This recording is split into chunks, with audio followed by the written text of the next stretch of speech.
С Рождеством Христовым поздравляю вас, дорогие братья и сестры.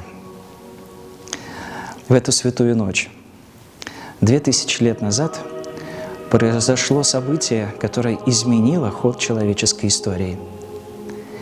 Ибо сам Бог пришел на землю. К изменению призывает нас Святая Церковь в эти дни. Изменить себя и окружающий нас мир.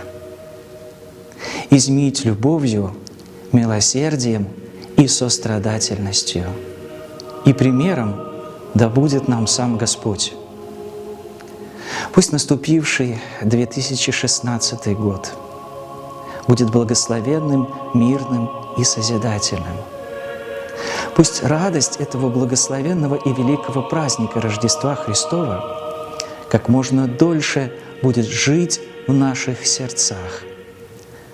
А свет Вифлеемской звезды пусть освещает и благословляет наше будущее. С Рождеством Христовым, с праздником!